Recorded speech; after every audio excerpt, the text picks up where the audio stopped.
문학책 14쪽이에요. 14쪽 펴면 첫 번째 작품이 봄봄 나와 있거든요. 김유정의 유명한 작품 중에 또 하나예요. 우리 김유정의 또 다른 작품이 여러분 동백꽃 닭싸움하는 거 알잖아, 그치?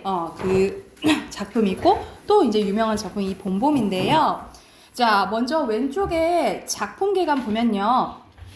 현대소설, 단편소설이고요. 여러분 성격이 해학적인데 해학은 웃음 유발하는 거, 토속은 그 지역의 특성이 드러나면 토속적이라고 해요.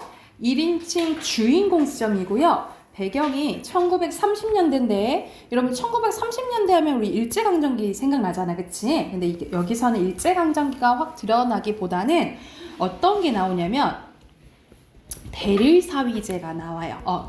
우리가 보통 대릴사위라면 진짜 말 그대로 우리가 여자가 보통 시집 간다 하잖아, 그치? 근데 이제 남자가 이제 처갓집에 사는 거를 대릴사위제라고 하는데 여기서 완전 사는 건 아니고 결혼하기 전에 잠깐 이 사위 될 사람이 노동력을 제공해 주는 거예요. 그래서 결혼하기 전에 뭐 2년이라든지 3년이라든지 노동력을 제공해 주고 결혼해가지고 이제 딸 데리고 가는 거지. 와이프를 이제 데리고 가는 거지. 그런데 여기서는 이제 왜 그러냐면 우리가 예전에 이제 농사일을 많이 지으니까 그때는 힘이 중요하잖아, 그치? 그래서 보통 이제 남자들이 이제 노동적인 그런 힘든 일을 했고, 근데 만약 딸 부잣집이면 일할 사람이 없잖아요, 그죠? 그래서 이런 문화가 좀 생겼다라고 생각하시면 될 것 같아요. 그래서 여기서는 이 사위 될 사람과 장인 될 사람이 이제 갈등이 나타나 있다라고 보시면 될 것 같아요. 그래서 이 장인이 맨날 일만 부려먹고 결혼을 안 시켜주는 거야. 자, 여기서는 이제 전개부터 나와 있는데 이 부분은 뭐 어떤 부분이냐면 나의 친구인 뭉태가 있어요. 뭉태가 너 지금 어떤 상황인 줄 알아? 하면서 지금 뭉태가 하는 말을 요약하는 거라고 생각하시면 될 것 같거든요. 바로 가볼게. 별의별 소리를 다 해서 그대로 옮길 수는 없으나 그 줄거리는 이렇대. 우리 장인님의 딸이 셋 있는데 맏딸은 재작년 가을에 시집을 갔다. 정말은 시집을 간 것이 아니라 그 딸도 대릴사위를 해가지고 있다가 내보냈는데 그런데 딸이 10살 때부터 19, 즉 10년 동안 대릴사위를 갈아들였는데 동리에서는 사위부자라고 이름이 났대요. 여러분 사위부자라는 거 진짜 사위가 뭐 10명 돼야 되는데 사실 그런 게 아니고 그만큼 사위를 많이 갈았다고 약간은 비꼰 거예요. 그래서 이건 약간 반어적인 표현이라고 보시면 돼요. 14놈이란 참 너무 많다. 장인님이 아들은 없고 딸만 있는 고로 그 다음 딸을 대릴사위를 해올 때까지 부려먹지 않으면 안 되는데 물론 머슴을 두면 좋지만 그건 돈이 드니까. 그래서 여기서는 장인이 짠돌인 거야. 그래서 어떤 걸 알 수 있냐? 장인의 인색한 성격을 알 수가 있다라고 보시면 돼요. 일을 잘하는 놈을 고르느라고 연파 계속 이제 바꿔드린 거예요. 또 한편 놈들이 욕만 줄청 퍼붓고 심의도 부려먹으니까 베리상에서 달아나기로 했겠지. 점순이는 둘째 딸인데 내가 일테면 그 세 번째 대릴 사이로 이제 들어온 거예요. 내 다음으로 네 번째 놈이 들어올 것을 내가 일도 참 잘하고 그리고 사람이 좀 어수룩하니까 나의 성격이 좀 어리숙한 거야. 장인님이 잔뜩 붙들고 놓지 않는다. 셋째 딸이 이제 6살, 적어도 10살은 돼야 대릴 사이를 드릴 수 있으므로 그동안은 죽도록 부려먹어야 된다라는 거죠. 그러니까 지금 4년 동안 더 일해야 되는 지금 상황인 거야. 그러니까 이제 속 좀 차리고 장가를 들여달라고 떼를 쓰고 나자빠져라 이것이다. 여기까지가 뭉태가 한 말이에요. 그래서 야, 너 이러다가 4년 더 일해야 된다니까? 너 지금 상황이 이래 라고 이제 얘기를 해준 거야. 근데 나는 건성으로 하면 귀뚱을 들었대. 뭉태는 땅을 얻어 붙이다가 떨어진 뒤로 장인님만 보면 공연히 못 먹어서 으른거리네. 그것도 장인님이 져달라고 할 적에 제 집 위에서 위한다는 그 감투를 선뜻 주었으면 그럴 일도 없었던 걸. 그러니까 뭉태가 장인한테 이제 안 좋은 감정을 갖고 있으니까 그래서 이렇게 얘기했겠지. 얘는 이제 건성으로 이렇게 들은 거야. 그러나 나는 뭉태란 놈의 말을 전수에 고지 듣지 않았다. 꼭 고지 들었다면 간밤에 와서 장인님과 싸웠지 무사히 있을 리가 없지 않은가. 그러면 딸에게까지 인심에 잃은 장인님 혼자 나빴다.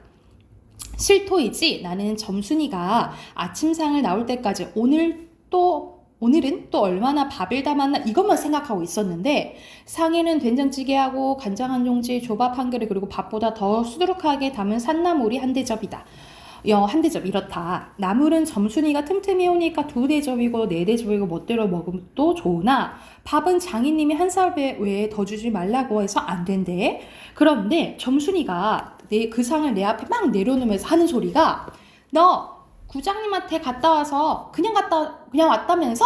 이렇게 얘기한 거야. 이 전상이 뭐냐면 하도 장인님이 결혼 안 시켜주니까 장인님을 데리고 그 마을 구장님한테 간 거야. 그래서 이 장인님이 결혼 안 시켜줘요 하고 따지러 갔는데 사실 구장님도 이 장인한테 땅 빌리고 이런 상황이라 장인님 편을 들어줘요. 그래서 이제 헛수고로 오게 된 거야. 그래서 엊그제 산에서의 같이 대우 쫑알거린다. 따는 내가 더 단단히 덤비지 않고 만 것이 좀 어리석었다. 속으론 그렇게 생각했는데 나도 저쪽 벽을 향하여 외면하면서 안 된다는 거 그러면 어떻게 하냐? 라고 하니까 쇠물 잡아채지 그냥 둬 이 바보야 이렇게 한 거야. 그러니까는 아빠 수염이라도 잡아채야지 그냥 왔냐?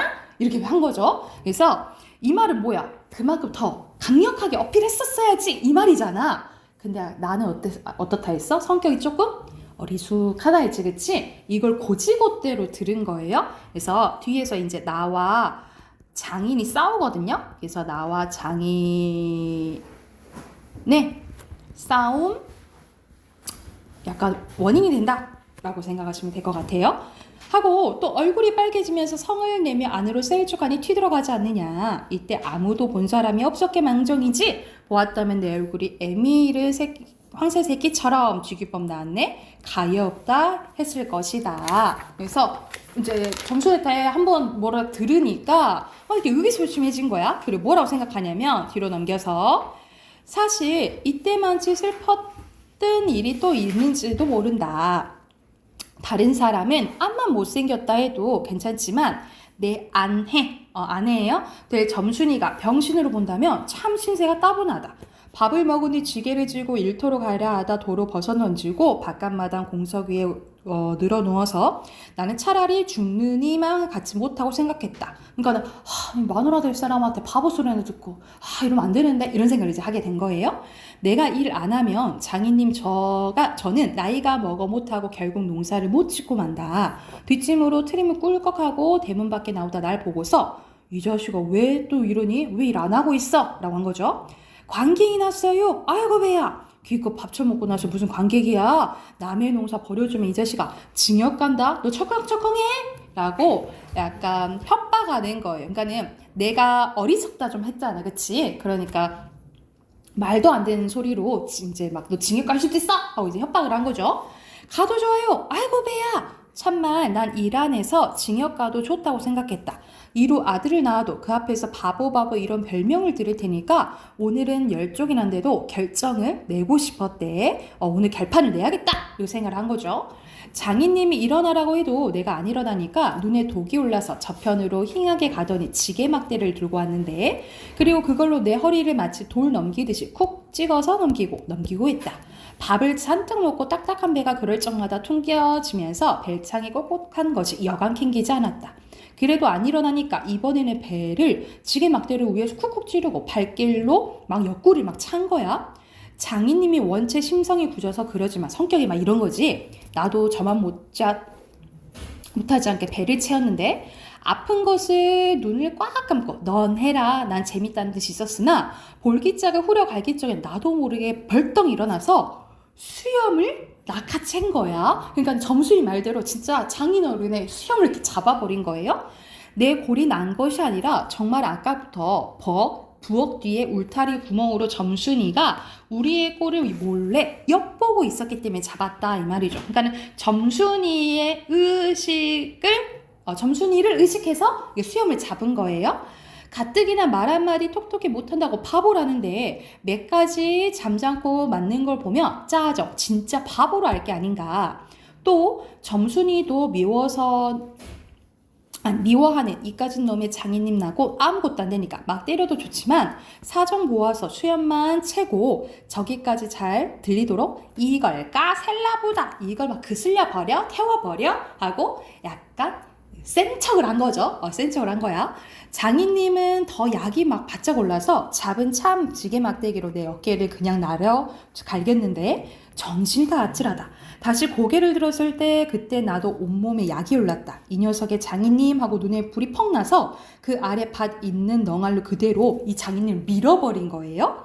기어오르면 굴리고 굴리면 기어오르고 이러길 한 너댓 번을 하며 그럴 때마다 왜 부려만 먹고 왜 성례를 안 시켜주지요? 그러니까 왜 결혼 안 시켜주냐라고 이제 얘기를 한 거죠. 이게 완전한 갈등의 원인이다 라고 써놓으시면 돼요. 나는 이렇게 호령했다. 하지만 장인이 선뜻 오냐 내리라도 성례시켜주마 했으면 나도 그 성가신 거를 그만두었을 거다. 나야 이러면 때린 건 아니니까 나중에 장인 쳤다는 누명도 안 들을 터이고 얼마든지 그래도 좋다 이 말이야. 그런데 뒤로 넘겨볼게요. 자, 근데 한 번은 장인이 헐떡벌떡 아까 전에 넘어졌었잖아. 근데 기어 오르더니 내 바지가랑이를 이렇게 노리고서 단박에 움켜 잡고 매달렸다. 그러니까 나의 그 거시기를 이렇게 잡은 거야. 소리치고 나는 그만 세상이 핑크려 도는 것이 빙장님. 빙장님이 이제 장인님 같은 말이에요. 이 자식 잡아 먹어라. 잡아 먹어. 할아버지 살려주세요 할아버지. 그러니까는 장인님을 뭐라 부른 거야? 할아버지라고 이제 부른 거야. 여기가 해악성이 높아지는 부분이라고 보시면 돼요. 우리 웃음 유발되는 거예요. 하고 두 팔을 허둥지둥 내쩔 때요. 저게는 이마에 진땀이 쭉 내솟고 이제 참으로 나 죽나 보다 했대. 그래도 장인님은 놓지를 않더니 내가 기어이 땅바닥에 쓰러져서 거진 까무러치게 되니까 놓는다. 더럽다. 이게 장인님인가? 나는 한참을 못 일하고 쩔쩔맸는데 그러다 얼굴 딱 드니까 이제 가까이 보였겠죠? 이게 서 있으니까 사지가 부르르 떨리면서 나도 엉금엉금 기어가 장인님의 거시기를 이렇게 잡은 거예요. 내가 머리가 터지도록 매를 임한 건 이 때문이다. 근데 여기서 여러분 여기 체크. 갑자기 시간이 조금 지난 것 같죠? 여러분 이 소설의 가장 특이한 점은 우리가 소설의 구성 단계가 뭐야? 발단 전개, 위기 절정, 결말이죠. 근데 여긴 특이하게 절정이랑 결말이랑 바뀌었거든요. 그래서 여기 부분이 먼저 결말이 나온 거야. 그래서 여기서는 바뀌었으니까 시간 순위 바뀌었으니까 역순행적 구성이라고 보시면 되고 여러분 역순행적 구성 같은 말로 뭐라 하죠? 입체적. 그렇지. 입체적 구성이에요. 자, 내가 머리가 터지도록 매를 맞은 것이 이 때문인데 그러나 여기가 또한 우리 장인님이 유달리 착한 구조를 갑자기 착하다고 얘기를 해요. 여느 사람이면 사경을 주어서라도 당장 내쫓았지 터진 머리를 불솜으로 손수 찢어주고 호주머니에 희연 한 봉을 넣어주고 그리고 올 가을에 꼭 성례시켜주마 앞만 말고 가서 뒷골에 콩밭이나 얼른 갈아라 하고 등을 두덕여 줄 사람이 누구냐. 나는 장인님이 너무 고마워서 눈물까지 났대. 점순이를 남기고 이제 내쫓기려니 뜻밖의 말을 듣고 빙자님 이제 다시는 안 그러겠어요 하고 이렇게 맹설을 하고 불라살려 지게를 들고 일터로 갔대. 그런데 이때는 하면서 여기까지가 결말이고 이제 다시 이제 절정 여기로 이제 온 거예요. 하지만 이때는 그걸 모르고 원수로만 장인님이 여겨서 막 이제 잔뜩 잡아내는 거지. 이놈아 날아나. 장인님은 햇손질하며 솔개미에 챈 닭의 소리를 연해 질렀다. 놓긴 외에 이왕이면 호되게 혼을 내주려 생각하고 집굿이 더 땡겼다마는 장인님이 땅에 쓰러져서 눈에 눈물이 핑 도는 것을 보고 조금 겁도 났대. 할아버지 날아나. 이건 지금 누가? 장인님이 오히려 나한테 할아버지라고 한 거야. 여기가 여러분 해악의 최고조라고 보시면 될 것 같아요. 이래도 안 되니까 점순아 하고 불러요.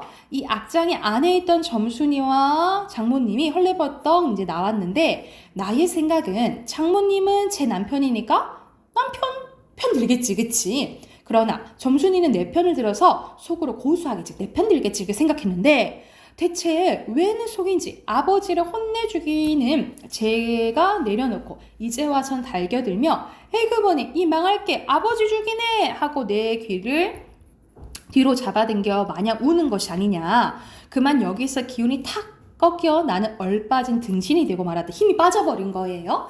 장모님도 덤벼들어 한쪽 귀마저 뒤로 잡아치며 또 우는 것이다. 이렇게 꼼짝 못하게 해놓고 장인님은 지게 막대기를 들어서 사뭇 나려줘겼죠. 이때 이제 얻어맞은 거지. 그러나 나는 구태여 굳이 피하려 하지 않고 암만 해도 그 속을 알 수 없는 점순이의 얼굴만 멀거니 들여다보았다. 이 자식 장인 입에서 할아버지 소리가 나오도록 해! 하고 진짜 이렇게 끝나요. 이렇게 끝나게 된 이야기예요. 그래서 이제 절정이랑 결말이 바뀐 역순행적 구성이라고 생각하시면 될 것 같아요.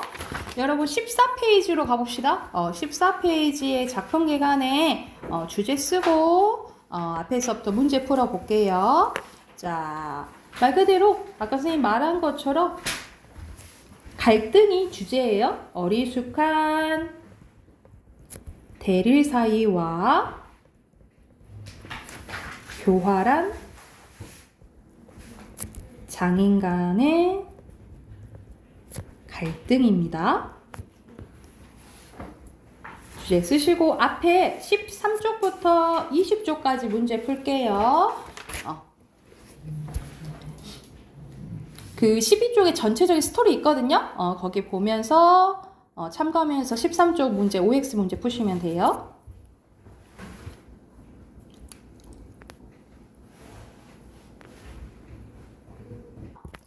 자, 13쪽부터 OX 볼게요. 순서대로.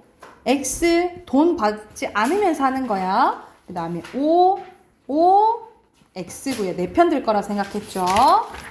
자, 뒤로 넘겨서 15쪽. 1번에 적절하지 않은 거 4번. 지금 결혼을 안 시켜주는 게 문제인 거지.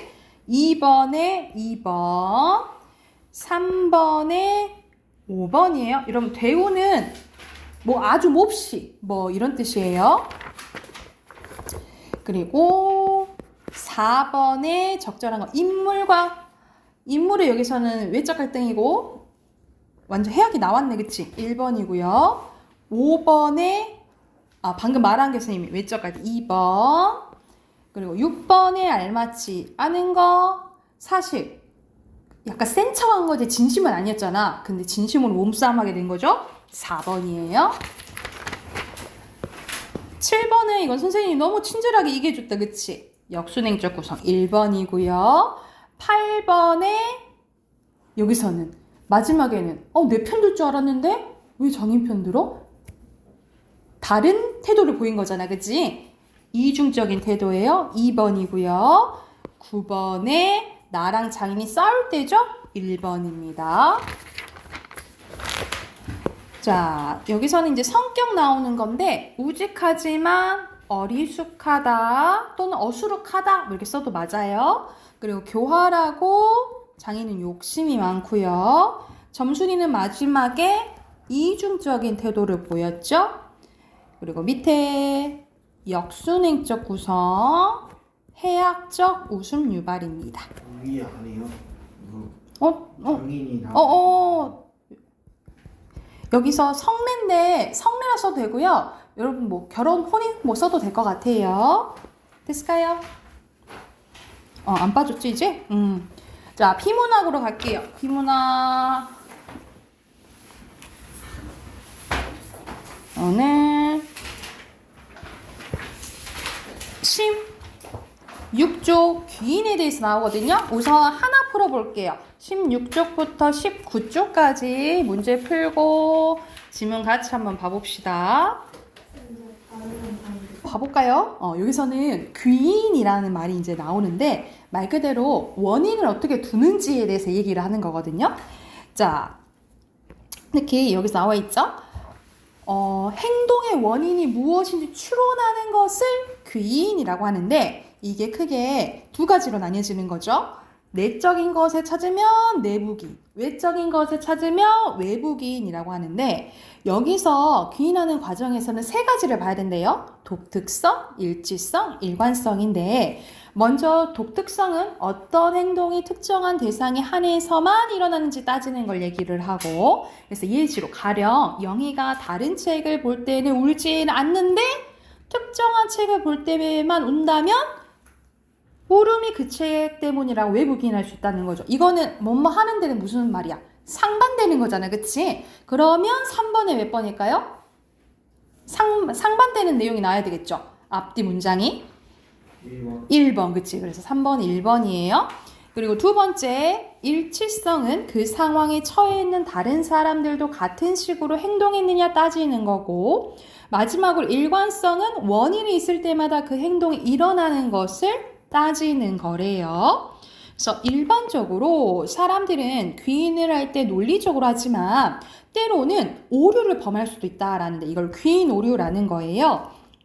그래서 어떤 경우가 많냐면 대표적으로 자신과 타인의 행동에 대해서 다르게 귀인하는 거예요. 그래서 만약 사람들은 다른 사람의 잘못 행동에 대해서는 내부 귀인하고 자신의 잘못된 행동에 대해서 외부 귀인 경향을 한다는 거죠. 그러니까 예를 들어 정우랑 유찬이가 시험을 잘 봤어. 근데 예를 드는 거야. 정우가 이제 유찬을 봤을 때 저 100점 맞았네? 완전 운이네. 운으로 운빨이네. 이렇게 생각을 하고 내가 100점 맞았어. 역시 난 똑똑해. 뭐 이렇게 생각하는 거. 이거 예시야? 예시로 드는 거예요. 이렇게 한다는 거지. 그래서 이걸 약간 속된 말로 말하면 여러분 내로남불 같은 거지, 그치? 이 내로남불을 한다 이 말이에요. 그래서 이런 귀인의 태도는 마지막 문단으로 가볼게요. 귀인은 태도를 형성하는데 영향을 미칠 수 있기 때문에 적절하게 이루어져야 된다. 그래서 말 그대로 예를 들어서 어떤 일을 성공적으로 끝마쳤을 때 자신의 능력을 생각하지 않고 보상 때문에 일을 마쳤다고 생각하는 사람과 반대로 보상보다는 자신의 능력 때문에 일을 마쳤다고 생각하는 사람이 있다 하자. 이 두 사람 중 나중에 그 일을 또 하게 될 때 좋아하며 능동적으로 일할 사람 후자라는 거야. 이는 성공과 같은 긍정적인 결과에 대해서는 외부 기인보다는 내부 기인을 하는 것이 능동적인 태도를 더 잘 기를 수 있음을 나타낸다라는 말입니다. 그러면 1번 여기서 알 수 없는 내용은 여기서는 외부기인이랑 내부기인의 과정이 뭐가 더 복잡하다 이런 거 나와 있지 않죠? 5번이에요. 그리고 2번 보기 봐보자. 글 잘못 쓰는 사람은 부타박하고 농사 지을 줄 모르는 사람 바타박한데, 그러니까는 다 할 줄도 모르는 사람이 외부기인 한다. 외부내인은 뭐야? 외부기인을 한다 이 말이잖아, 그치? 그러니까는 내부기인을 해야 되는데 외부기인 할 때 요 상황인 거죠. 그럼 몇 번? 3번이 되겠죠. 끝나요. 자, 뒤로 넘기면 주요 내용 문단끼리 있는 거네. 3문단, 1문단, 2문단, 4문단. 그리고 순서대로 뭐예요? 다른 사람 할 때는 내부하고, 나한테는 외부하고, 그 다음 마지막은 내부. 일관성, 능동적, 긍정적 이고요. 자, 19페이지 가보면 독특성, 일치성, 일관성. 그리고 밑에는 여러분 몹시 감탄하는 건 뭐야? 성이에요. X, O, O, O. 그리고 마지막 마음속에 품은 감정이나 정서 따위의 심리 상태가 겉으로 드러나는 것을 뭐라 할까? 인상이 아니라 겉으로 드러나는 거. 인상이 아니라니까. 겉으로 드러나는 거. 표정? 그렇지요. 표정으로 고치시고 X입니다. 우리 문법책으로 갈게요.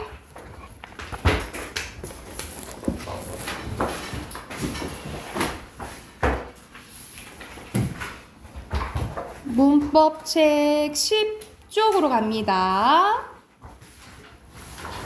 자, 문법책 보면 우리가 항상 여러분 이제 익숙한 게 나오죠. 우리 항상 보통 의문이 문법 책의 맨 첫 번째에 나와 있거든요.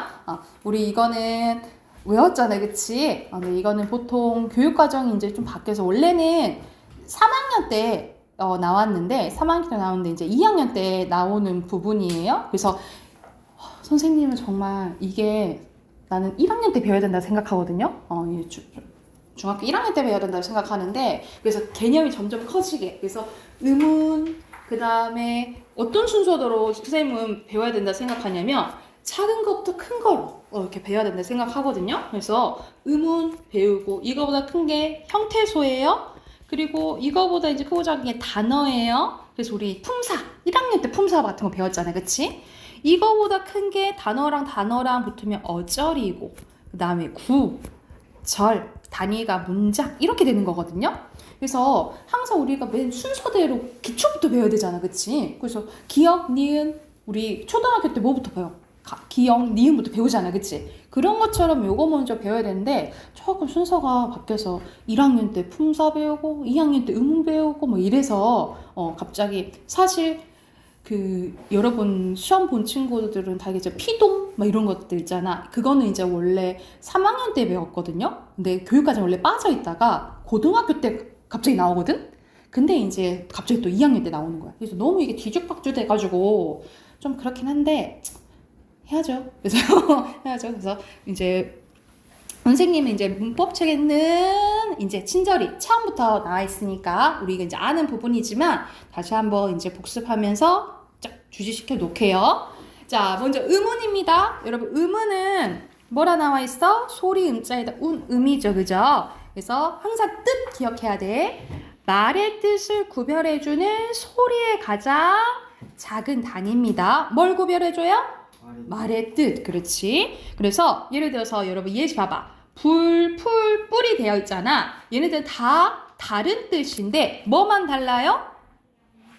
불, 비읍, 피읍, 쌍비읍만 다르잖아, 그치? 이것만으로도 뭐가 구별되는 거예요? 뜻, 그렇지. 의미가 구별되는 거예요. 그래서 우리가 소위 자음과 모음을 의문이라 본다 이 말이야. 근데 여기서는 최소 대립상이라는 말이 나오거든요. 최소 대립상을 통해서 의문을 파악할 수 있는데, 자, 최소 대립상은 뭐냐면 다른 소리는 모두 똑같아. 그런데 단 하나의 소리 차이로 의미가 구별되는 단어의 쌍을 뭘 한다는 거예요? 최소 대립상이라고 한다라고 보시면 됩니다. 그래서 예시에 나와 있듯이 여러분 이렇게 하나씩만 다르잖아, 그치? 이 하나씩만 달라서 뜻이 구별된다. 그럼 최소 대립상이라고 생각하시면 될 것 같아요. 예를 들어서 불이랑 발은 뭐 차이야? 우랑 아 차이죠. 그쵸? 그런데 뜻이 구별되잖아. 그러면 얘네 둘도 뭐가 될 수 있는 거야? 최소 대립상이 될 수 있다라고 생각하시면 될 것 같아요. 그리고 밑에는 음절에 대해서 나와 있는데 우리 이제 음절에 대해서 알잖아. 삼음절로 쓰시오 하면 뭐야? 새 글자로 써라 이 말이잖아요, 그치? 음절은 음운이 모여서 이루어진 소리의 결합체로 자 보통 한 번에 발음할 수 있는 우리가 한 번에 발음할 수 있는 단위를 음절이라고 해요. 그래서 음절은 어떻게 이루어져 있냐면 자 초성 첫 소리, 중성 가운데 소리, 종성 끝소리로 이루어져 있습니다. 그래서 초성, 중성, 종성으로 모아 쓴 게 음절이라고 보시면 돼요. 자, 그래서 보통 선생님 음절의 구조는 뭐라고 쓰냐면 가로치고 초성, 중성, 종성 이렇게 쓰라고 하거든요. 가로친 거는 뭐냐면 올 때도 있고 안 올 때도 있다라고 생각하면 돼. 이해됐나요? 그래서 봐봐. 무조건 중성 하나는 있어야 돼. 고로 모음 하나는 무조건 있어야 된다라고 보시면 돼. 모음 하나는 무조건 있어야 되는 거고. 여러분 여기 아 써져 있는데 여러분 이 아도 아로 읽고 이것도 아로 읽지, 그치? 그래서 모음 앞에 있는 이응은 음가가 없다고 했어요. 그래서 음운 개수 셀 때도 이건 몇 개인 거야? 한 개인 거야. 이해됐어요? 이응은 받침했을 때만 세는 거야. 모음 앞에 있는 이응은 안 센다고. 자, 소리가 없는 거예요. 그리고 이렇게 자음, 모음, 초성, 중성 이렇게 올 때도 있고 중성, 종성, 모음, 자음 이렇게 올 수도 있고 초성, 중성, 종성 이렇게 다 올 수도 있고 그래서 음절의 구조는 이렇게 기억을 해두시면 돼요. 이해됐을까요? 그리고 알아둘 게 여러분 쌍자음과 자음군인데, 그러니까는 자음군이 올 때는 거의 받침에 오니까 겹받침 얘기하는 거겠죠. 자, 쌍자음은 여러분 하나로 쳐요. 이건 한 개씩인 거야. 이해됐어? 그런데 서로 다른 자음이 이렇게 오면은 이건 각각세요. 이건 두 개씩인 거예요. 이해됐죠? 쌍자음은 하나로 치고 겹받침은 두 개로 쳐요. 그리고 그 모음은 마찬가지야. 모음도 우리 단모음이랑 이제 이중모음 배웠잖아. 단모음이랑 이중모음도 그냥 하나로 셉니다. 그래서 예를 들어서 우리가 단모음 위 있죠? 위는 단모음인데 이것도 그냥 하나로 세는 거고 하나로 세는 거고 이중모음 중에 의 있죠? 이것도 그냥 하나로 세는 거예요. 이 따로 세는 거 아니야. 이해됐을까요? 그러면 밑에 해당되는 문제 얼른 풀고 다음 쪽으로 넘어갈게요.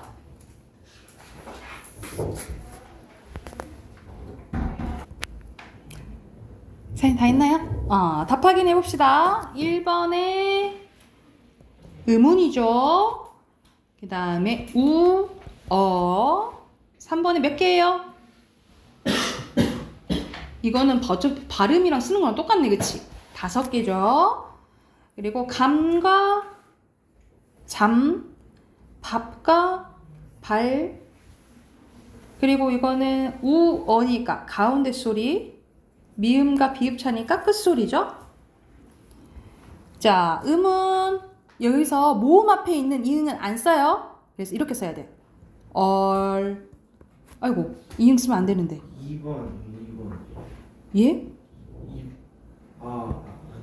네. 잘못 봤어요. 예? 잘못 음이죠. 이렇게 써야 돼. 어이. 나, 무, 마, 이렇게 써야겠지? 장, 마, 이 한꺼번에 쌀, 밥 이렇게 쓰면 되겠죠. 됐나요? 중성 하나 있는 거 뭐 있어? 말해봐. 2번에는 나랑 차. 3번에 1. 4번에 강, 산, 힘 이렇게 쓰면 되겠죠. 됐을까요? 그러면 오른쪽으로 넘어가 봅시다. 이제 의문의 종류가 나와요. 의문의 종류는 여러분 크게 나눌 수 있는 것과 나눌 수 없는 거로 나뉘어지거든요. 나눌 수 있으면 분절 의문이라고 하고요. 나눌 수 없으면 비분절 의문이라고 하는데, 자, 먼저 분절 의문은 경계를 뚜렷하게 나눌 수 있는 의문으로 어디에 해당된다? 자음과 모음을 분절 의문이라고요. 자음과 모음을 분절 의문이라고 하고, 같은 말로 음소라고도 합니다. 음소예요.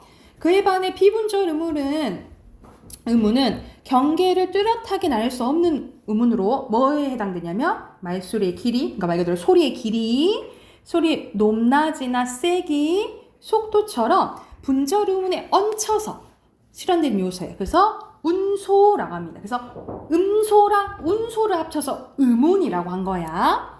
자, 여러분 근데 크게 말소리, 소리의 길이와 높낮이에 대해서 나와 있거든요. 자, 먼저 소리의 길이 보면은 우리 이거 많이 했잖아. 내리는 눈을 길게 발음한다 했어? 사람 눈을 길게 발음한다 했어? 사람이 내리는 눈. 내리는 눈이야, 내리는 눈. 그래서 봐봐. 길게 발음한다는 것을 표시 이렇게 하는 거예요. 자, 따닥따닥 타는 말을 길게 발음해? 사람 말을 길게 발음해? 사람 말을 길게 발음해. 자, 여기 안 나와 있는 것도 물어봐야겠다. 여러분, 깜깜한 밤을 길게 발음해? 먹는 밤을 길게 발음해? 먹는 밤이야. 발. 사람 발을 길게 발음해? 가리개 발을 길게 발음해? 가리개 발. 굴이 있어요? 먹는 굴, 동굴. 동굴을 길게 발음하고, 병 갑니다. 아픈 병, 콜라병. 아픈 병. 자, 하나 더. 벌이 있어요. 서는 벌, 위잉벌. 위잉벌이야. 자, 길게 발음하는 거야. 길게 발음하는 거 기억해야 돼. 자, 순서대로 길게 발음한 것을 얘기해 줄게요. 자, 먹는 밤이야. 먹는 밤. 내리는 눈. 사람 말. 동굴. 아픈 병. 가리개 발. 윙벌이야. 아셨죠? 이걸 뭐야? 이걸 길게 발음한다 라고 생각하시면 돼요. 이해됐죠? 자, 그리고 여기서 근데 기억해야 될 게 여러분 꼭 언제 때만 길게 발음하냐면 첫 글자에서만, 두 번째 글자에서는 길게 발음 안 해요. 봐봐. 여기서는 말할 때는 길게 발음해야 되잖아. 그치? 근데 한국말 여기 세 번째 글자잖아. 그래서 첫 번째 글자에서만 길게 발음하지 두 번째 음절에서는 길게 발음한다 안 한다? 안 한다 라고 기억해 두시면 돼요. 이해됐을까요? 그럼 또 밑에 세 문제 있네요. 세 문제 풀고 또 답 확인해 봅시다.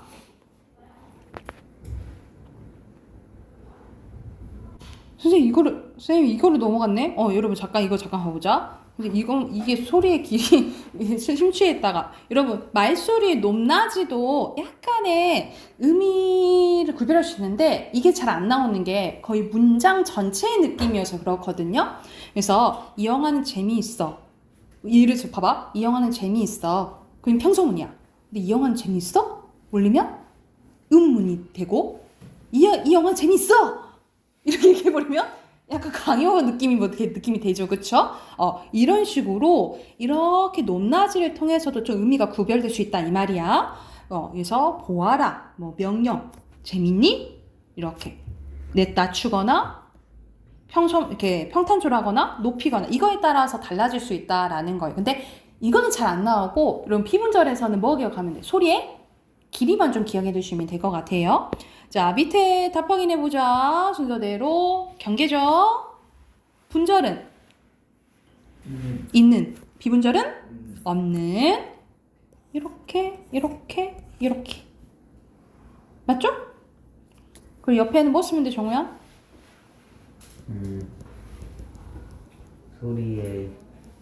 말소리의 길이. 그렇지, 말소리의 길이.